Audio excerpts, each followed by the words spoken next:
Então, 9 pessoas acabaram de se reunir nesse prédio e definiram que a taxa Selic vai continuar em 15%, sendo a segunda maior taxa de juro real do mundo. E isso foi definido para a surpresa de 0 pessoas. Mas, Daniel, como assim? 0 pessoas? Isso meio que já se sabia há um tempo. Mas, Daniel, então por que os influenciadores desse meio de investimentos ficam fazendo thumbnails como urgente, o caos, a crise? Eu já falei pra vocês que normalmente essa galera do meu nicho, a maioria fala por ideologia. E não que ninguém seja 100% sem viés, eu não sou sem viés, mas eles são muito ideológicos. Tudo eles falam mal. Diz que o dólar ia a 7, aí não foi. Diz que ia virar Venezuela, aí não virou. Esse tipo de coisa. E com a Selic é a mesma coisa. Do outro lado, eu, Daniel, quero fazer uma análise honesta e sim, também fazer uma crítica mais fundamentada. Não só ao Banco Central, não só a esse governo, mas como todos os governos e como a lógica da taxa de juros operando no Brasil. E sim, eu sou um crítico da taxa de juros. Não que não deva existir taxa de juros, não que não deva ter títulos públicos. Eu sou um investidor de títulos públicos. Aliás, a gente vai falar de investimento ainda nesse vídeo também, caso você queira aprender a investir nisso. Mas não é porque você concorda que algo deve existir, que em existindo isso, tudo está da maneira correta e certa e não precisa de ajuste. Então, nesse vídeo eu vou te dizer por que o brasileiro está numa roda dos ratos. Roda dos ratos, se você não sabe, você fica correndo infinitamente e não sai desse ciclo terrível. Vou te dizer por que a taxa de juros nesse nível é injustificável e vou te ensinar também a fazer umas perguntas e a dar umas respostas para quando alguém vier para você e falar assim, ó, ah não, a taxa de juros tem que ser alta mesmo, porque o Brasil não paga as contas, né? Ah, porque o Brasil é o país ruim, ah, porque a gente é pior do que tudo. Eles nunca trazem números, eles sempre trazem essa lógica para vocês que é ideológica. Então nesse vídeo a gente vai falar de tudo isso. Vem comigo que esse vídeo talvez seja um dos mais importantes que eu já fiz no canal.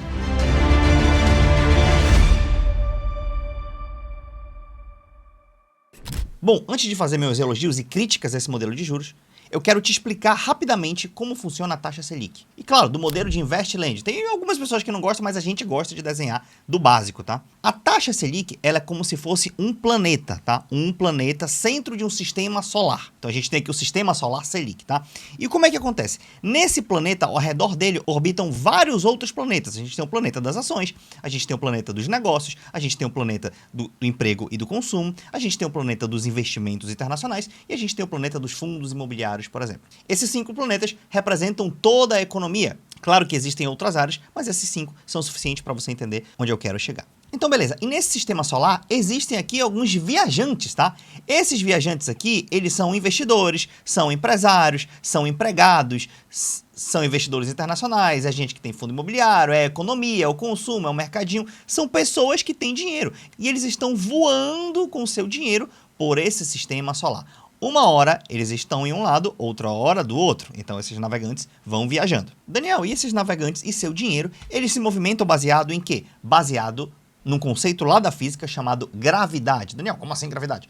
Lá na física você aprende que quanto maior a massa de um objeto, maior a sua gravidade, mais ele vai atrair. E planetas são grandes massas, logo eles atraem objetos. E isso vale para cá também. Porque o nosso planeta Selic, ele vai alterar de acordo com a gravidade. Então vamos lá, vamos imaginar num cenário hipotético que a Selic está alta no país. A Selic está 15%. Daniel, o que significa uma Selic alta? Agora você vai entender. Significa que com a Selic alta, a gravidade está alta. Logo, aqueles viajantes que estavam aqui vão ser atraídos para a Selic. Eventualmente, uma pessoa que está no mercado de ações, ele vai falar, cara, eu não vou comprar ações. Eu vou comprar um título do Tesouro, lá Selic, que eu vou ganhar 15% ao ano. E o cara das ações vem para cá. Um empresário que abre aqui em empresas, né?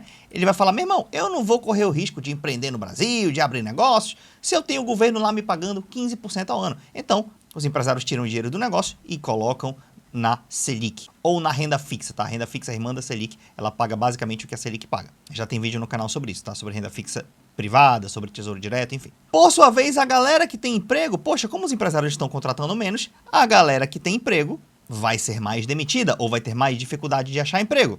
Essa galera aqui, além do emprego, tem aqui escrito consumo. Com essa taxa de juros alta, fica pior para eles pegarem empréstimos e etc. Então, eles vão consumir menos. Logo, o dinheiro deles não fica com eles e fica aqui atraído para a Selic. Não que eles são investidores, tá? Mas o dinheiro saiu deles aqui, só imagina isso, tá? Por isso que o planeta negócio e o planeta emprego estão próximos. E lá o gringo, o investidor internacional, ele fala, Brasil está pagando 15% ao ano, vou enviar dólares para lá e vou investir na Selic. Por isso que a taxa Selic alta, ela tende a valorizar o real, ou seja, ela faz o dólar cair, porque entra mais dólar no país e entrando o dólar, aumenta a oferta e o preço dele baixa, tá? Tanto que o dólar agora está 5,35. E quem tem fundo imobiliário é mais ou menos parecido com ações, ele tira dos investimentos de fundo imobiliário e atrai tudo para a Selic.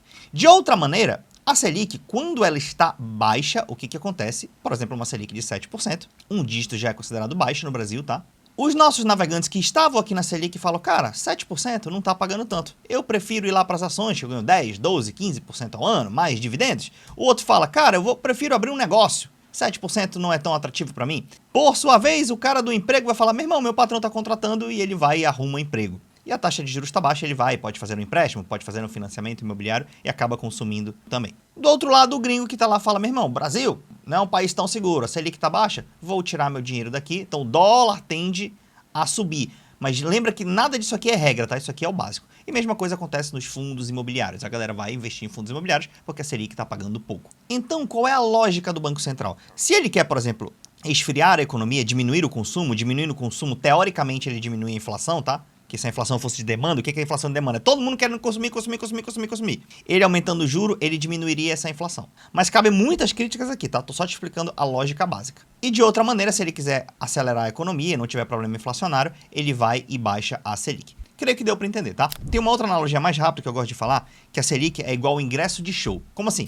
Imagina que a taxa Selic é o ingresso do show. E aí tem uma banda que vai tocar, uma banda muito famosa. Uma banda internacional, Red Hot Chili Peppers, por exemplo, vai na sua cidade. E aí, de repente, o ingresso do show tá R$50. Aí você fala, poxa, R$50 pra ver o Red Hot Chili Peppers? Com certeza vai muita gente na sua cidade. Então, quando o preço do ingresso tá baixo, vai muita gente para o show. E muita gente consome esse produto. A galera vai lá e festeja, tem muita festa. Todavia, se o ingresso fosse caro, se o ingresso não fosse 50, ele fosse R$1.000, por exemplo, ainda iria pessoas para o show? Iriam, mas iriam em menos quantidade. Então é menos pessoas consumindo. Então o Banco Central, dependendo se ele quer estimular ou não a festa, ele regula o preço do ingresso, que é o preço da Selic. Quanto mais barato o ingresso, mais festa. Quanto mais caro o ingresso, menos festa. Quando o ingresso está barato, por exemplo, a galera vai e consome. E é uma festa danada, né? Segundo um ex-ministro que passou por aí. E essa festa danada pode gerar alguns problemas, como, por exemplo, a galera vai lá e bebe um pouquinho mais e fica bêbado. E esse problema dos bêbados a gente pode chamar de inflação, que é quando o consumo foi demais e acabou subindo os preços.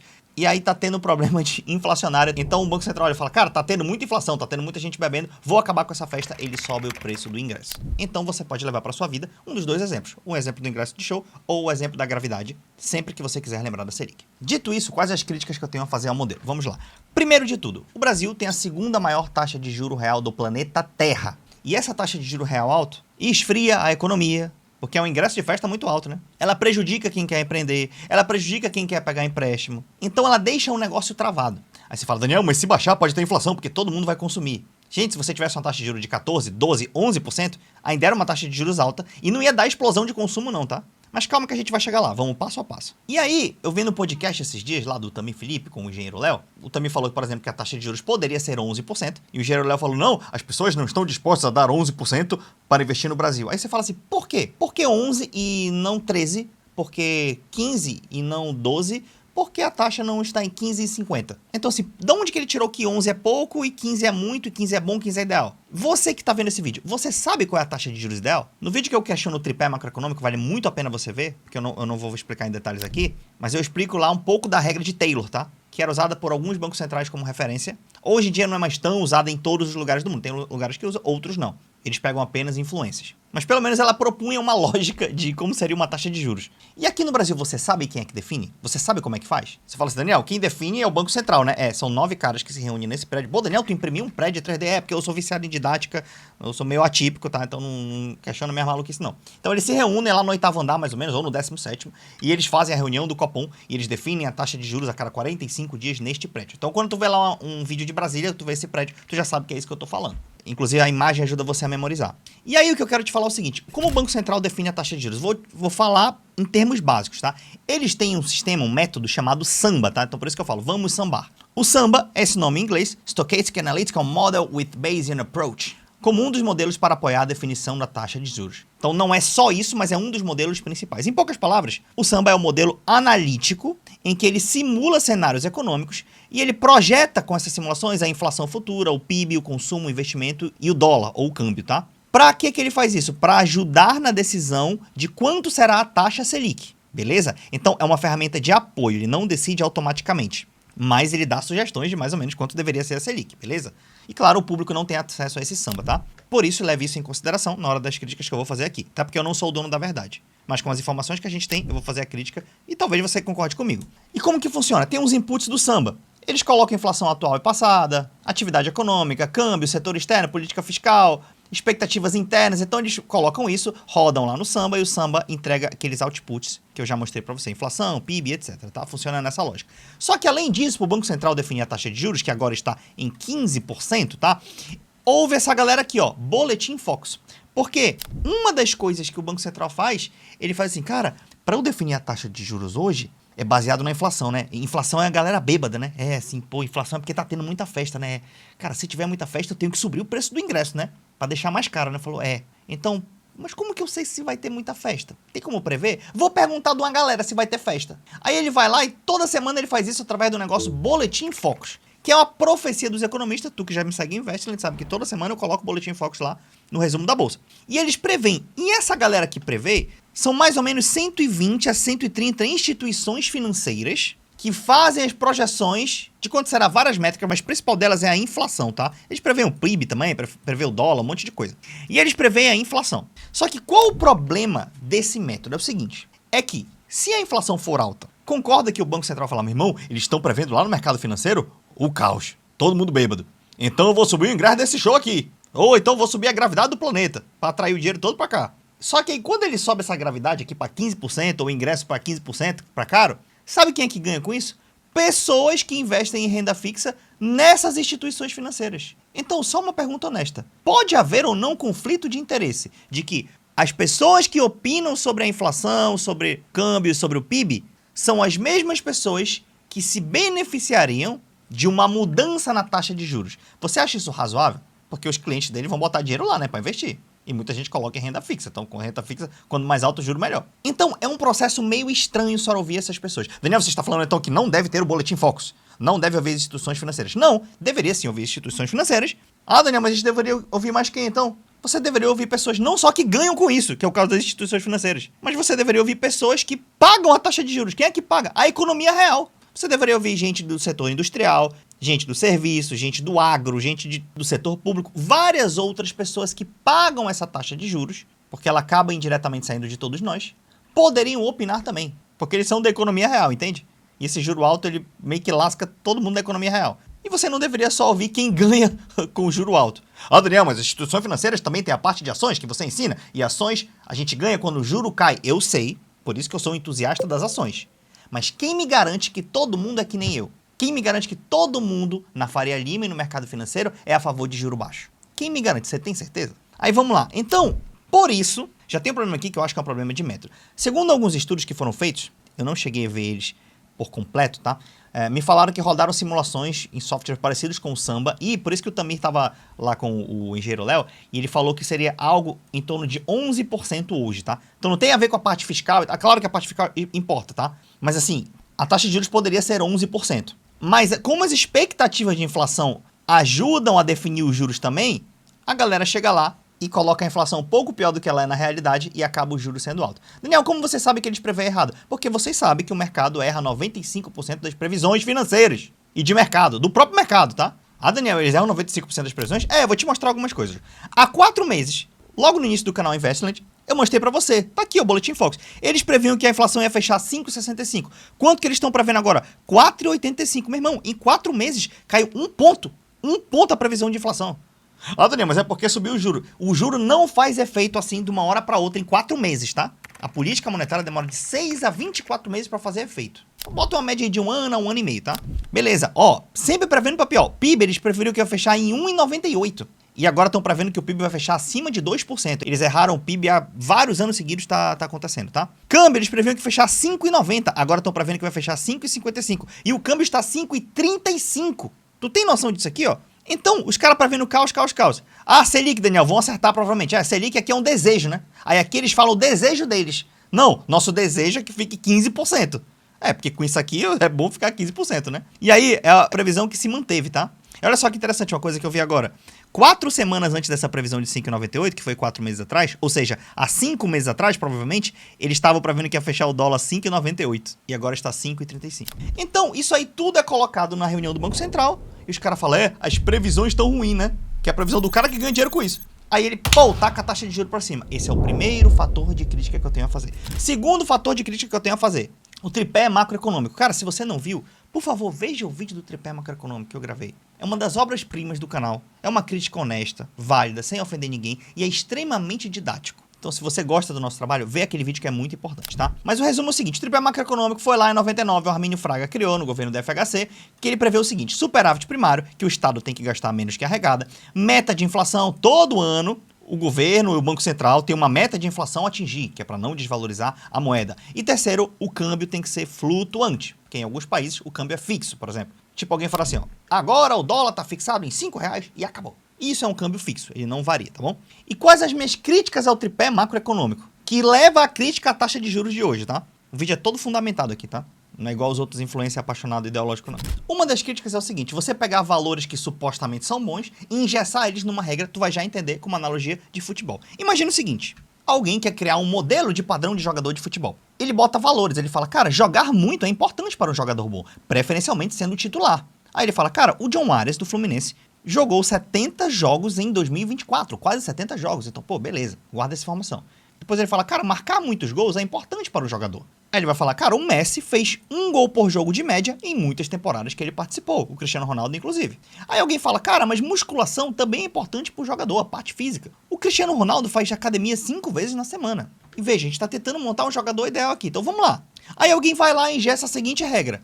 Farei um método, o tripé macrofutebolístico, que diz que o meu jogador tem que jogar 70 vezes por ano, marcar 1 gol por jogo e fazer musculação 5 vezes na semana. Esse é o tripé. Aí eu te pergunto, cara, isso aqui vai funcionar? Você engessar uma regra dessa? Primeiro, assim, cara, a maioria não consegue jogar 70 por ano. E se o cara se lesionar? Você vai deixar de jogar lesionado mesmo? É isso. Outra coisa, musculação. E se o cara tiver lesionado, ele pode fazer menos musculação, né? E se ele tiver em muitos jogos, será que ele consegue fazer musculação e jogar ao mesmo tempo? E se eventualmente ele precisar fazer musculação 6 vezes na semana ou 7, tu vai engessar em 5? Cara, em 1 gol por jogo o cara tem que marcar? Que regra é essa? E se o cara for zagueiro? E se o cara for meia? E se ele eventualmente era atacante, mas agora o professor quer que ele jogue de ponta, que ele faça menos gols? Ou ele jogava de 10, mas agora ele vai jogar um pouco mais recuado? Ou ele precisa ser reserva um período? E aí, vale a pena engessar uma regra? Outra coisa, essa regra engessada, sabe qual desses 3 aqui cumpriu? Na maioria das temporadas? Nenhum.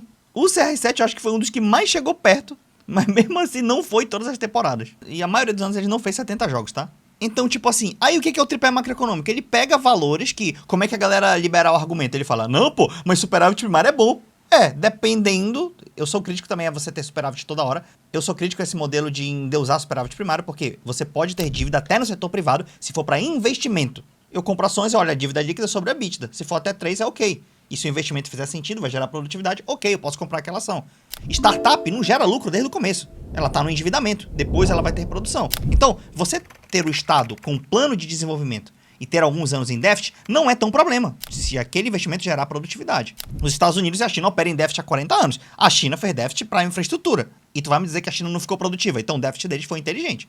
Claro que déficit para pagar cartão de político, salário, judiciário, essas coisas aí ninguém quer, né? Obviamente. Então, mas tu ingessa, não, independente de tudo, temos que ter superávit. Ninguém discute investimento, ninguém discute nada. Superávit tem que ter superávit. Gastar menos que arrecada.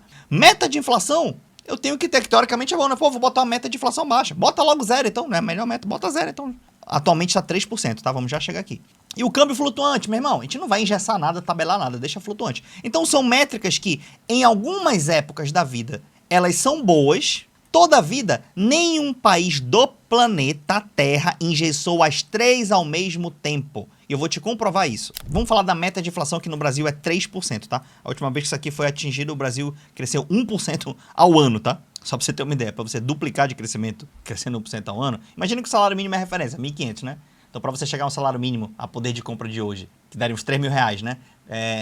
Crescendo 1% ao ano, você demoraria 70 anos. 70 anos, tá? Mas enfim, nossa meta é 3% com uma banda de mais ou menos 1, ou seja, ela pode chegar até 4,5% anualmente, tá? Os outros bancos centrais é assim? Eles têm superávit primário? Câmbio flutuante e meta de inflação? Não! O Banco Popular da China tem uma diretriz inflacionária. 2, 3%, tá até 2 agora, eles estavam até tendo deflação, se eu não me engano.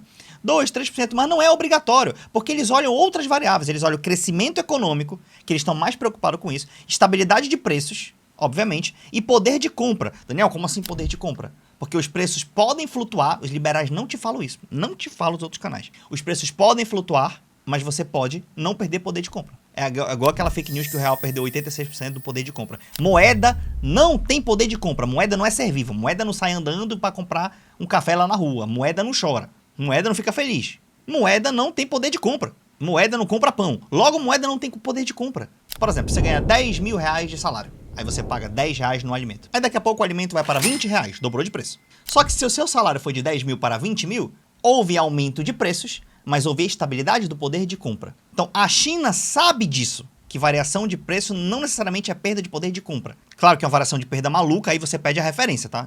Hiperinflação ninguém gosta, tá? Obviamente. Por isso que eu sou a favor de existir no Banco Central. Mas eles olham todas essas variáveis e têm uma diretriz, mas eles não seguem ela à risca como regra, dogma de fé. Além disso, eles não fazem superávit primário, eles têm déficit. Fed nos Estados Unidos, primeiro, operam em déficit há 40 anos, tá? Eles não têm meta de inflação rígida. Eles podem ter uma diretriz, por exemplo, de 2%, mas eles têm um dual mandate. Eles procuram a menor inflação a pleno emprego. Então, eles estão querendo que tenha emprego para a galera e uma inflação baixa. E eles fazem uma combinação entre ambos, tá? Banco Central da China, RBI. Eles não têm o câmbio flutuante, eles têm o câmbio fixo administrado em bandas, tá? Assim como o da China. E eles têm uma diretriz inflacionária, aqui é mais parecido com a meta de inflação, tudo bem, tipo a nossa, só que ela é mais flexível, ela é 4% e ela tem mais ou menos 2 de banda, ou seja, pode chegar até 6%. Ou seja, se você olhar para o mundo inteiro, querido, você não vai ver isso aqui engessado. Se um liberal te falar que uma dessas coisas é boa, que ele vai tentar te falar, você fala, qual país tem isso aqui engessado, os 3 ao mesmo tempo? É igual tu tentar criar o jogador de futebol perfeito ao mesmo tempo. Logo, como a régua é muito alta, além disso a meta de inflação é baixa, cara, 3% de inflação, mais ou menos 1,5%, e uma regra muito rígida, fora a galera que opina lá do Focus, o que acontece com a taxa de juros? Ela vai lá no espaço para poder cumprir essa rigidez. O cara fica fixado no número de 3% para ficar dentro da banda, fica ouvindo o Boletim Focus, fica tentando fazer o tripé macroeconômico ao mesmo tempo, e por isso que a gente fica com o segundo pior juros real do mundo. A minha opinião é essa. Aí se você fala, Daniel, não é por isso, é por outra coisa. Tá bom, vamos já ter uma outra discussão. Mas o que o Banco Central podia fazer? Ele podia ser mais flexível nisso. Meta de inflação, por exemplo, podia adotar uma meta de inflação estilo a Índia, um pouco mais flexível, como era antes no Brasil. No Brasil antes era assim. Aí perguntaram pro Ilan, que foi presidente do Banco Central, por que a meta de inflação de 3%. Aí ele falou, é porque no Chile é assim. No Chile é assim? Tá, mas na Índia é 4%. A Índia pousou na Lua um tempo desse, tá? A Índia tá crescendo pra caramba. A Índia provavelmente vai ser a nova China. E o Chile, tá bombando assim mesmo, né? Vamos comparar os dois daqui a 30 anos. Por que a gente não copia o Fed dos Estados Unidos? Menor inflação a pleno emprego. Deixa o câmbio flutuante, beleza. Fazer superávit há alguns anos? Tudo bem. Se fizer parte do projeto, beleza, a gente pode negociar. Mas assim, sem um investimento alto no Brasil agora, um desenvolvimentismo, eu acho difícil o Brasil se desenvolver, ficar rico, né? Ainda mais se for só com agro, né? Que é a vantagem comparativa. Enfim, já fiz vídeo sobre isso. Então, você tem vários modelos que você pode copiar, mas fica essa rigidez sinistra. Aí eu tenho perguntas a você. Perguntas tranquilas, tá? Primeira pergunta. Por que o Brasil tem o segundo maior juro real do mundo? Fala pra mim. Só pede pra Turquia. Fala pra mim. Aí, se você é mais liberal, ou se você não gosta do Lula e tal, eu mesmo critico o Lula aqui várias vezes, mas assim, tem a galera que é intoxicada ideologicamente, né? Ele vai falar, não, porque o Brasil não paga as contas, porque é o Bostil, porque não sei o quê, o Brasil... Aí eu falo, calma, tira a caricatura um pouco, calma, fica tranquilinho, ó. Vai na manhã. Me responde tecnicamente, por que o Brasil tem o segundo maior juro real do mundo? Aí o cara vai falar, o que ele vai falar? Vai dar uma resposta assim, ó. Ele vai responder generalidades, mas sem especificar números. Ele não vai falar um número em si. Ele vai falar desconfiança no governo, contas públicas, superávit e déficit. Só vai falar isso. Mas não vai falar número de nada, o tamanho das coisas, a porcentagem, nem nada. Aí tem outra pergunta que é interessante. Aí você fala assim, ó, por que a Selic é 15% então e não 15,75%? Era o que eu também devia ter perguntado para o Engenheiro Léo. O Engenheiro Léo falou, a galera não vai pagar 11% no Brasil. Aí eu também devia ter perguntado, e 15 paga por quê? E por que não 13,75%? Por que não 17%?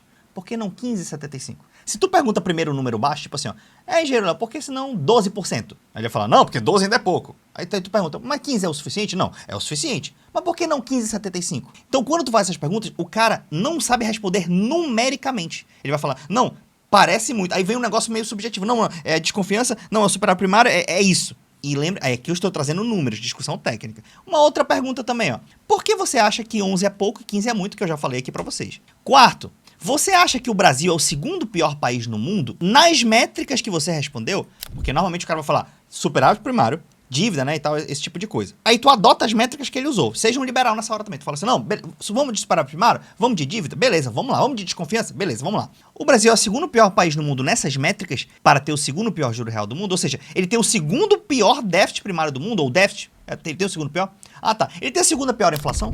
Ah, tá. Ele tem a segunda maior desconfiança?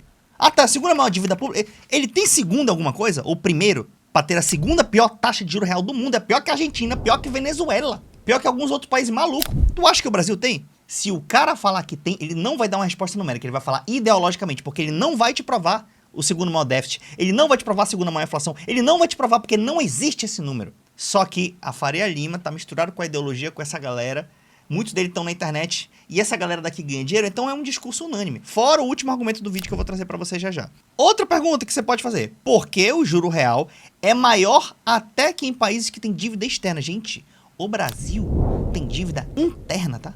Basicamente é dívida interna.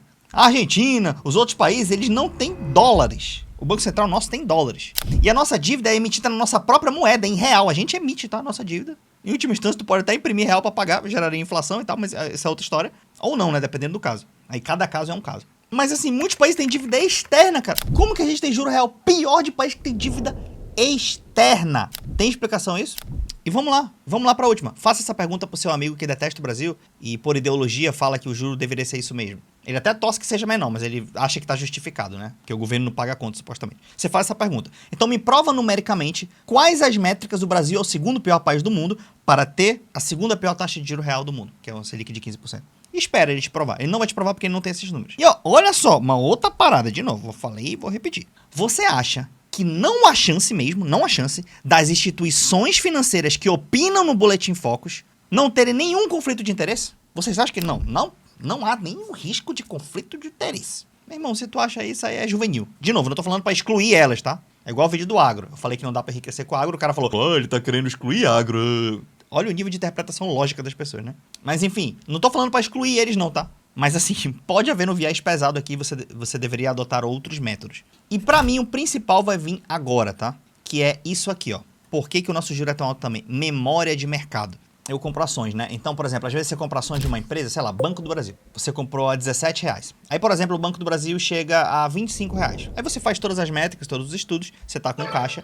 Aí nas suas contas você fala, cara, é bom comprar Banco do Brasil agora a R$25. Você fala, faz sentido, tá dentro do preço teto e tal, até pra dividendos. Só que aí a sua cabeça fica tentando te dar uma pegadinha. Ela fala, não, Daniel, mas tu comprou a 17, pô. Pô, se tu comprar Banco do Brasil a 25 agora, tu tá pagando caro, né? Isso é um viés, é o viés da memória de mercado.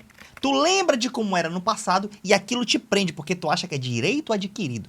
Isso acontece no mercado financeiro também. Aqui tem a memória de mercado é porque muita gente acha que tem direito adquirido a 1% mensal. Já tá internalizado. Ah, o Brasil é o país da renda fixa. Ah, porque não sei o quê. Ah. Aí o cara fala, é porque não faz superávit. Mentira, o Brasil de 2003 a 2014 teve superávit todos os anos. Vai ver quanto era a taxa de juros.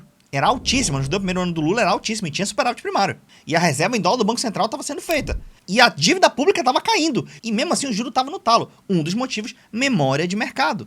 A galera acha que tem direito a pelo menos 1% mensal. Então uma hora, se o juro fosse baixado e passasse um tempo assim, a galera ia acostumando, e o novo 1% seria, cara, 0,5% ao mês. 0,6% ao mês, que é uma rentabilidade ótima, inclusive, tá? E aí você criaria esse novo padrão, sem parecer que isso está baixo. E até as expectativas de inflação mudam. Por quê? Porque hoje um cara tem na mente dele o seguinte, meu irmão, se for 10%, 12%, 15% o juro, eu boto dinheiro na Selic. Aí ele botando lá, diminui a inflação, né? É. Mas se uma hora esse cara muda o chip dele para pensar que 9%, 8%, 10% no máximo, sei lá, 7%, seja já um juro bom, ele fala, cara, se estiver pagando 8%, 9%, eu vou botar meu dinheiro na Selic. Então, se ele mudou a lógica da cabeça dele, a memória de mercado dele e a referência, ele vai jogar o dinheiro para a Selic também, vai tirar dinheiro do mercado e a inflação não vai ser alta. Só que está todo mundo também acostumado com esse troço de 13,75%, 14%, 15%. Aí o mercado, para baixar o juro, fica cobrando preços altíssimos, mas boa parte disso, memória de mercado. Ainda tem um lance da inflação inercial, né? Mas assim, ia ficar um vídeo super longo, tá? Então, críticas feitas, lembrando que eu sempre posso estar errado, tá? Mas você também pode. E lembrando também, de vez em quando é bom deixar a ideologia um pouco de lado e pensar mais na sua vida prática, em resolver a sua vida prática, e os investimentos ajudam isso. Beijão, a gente se vê no próximo vídeo.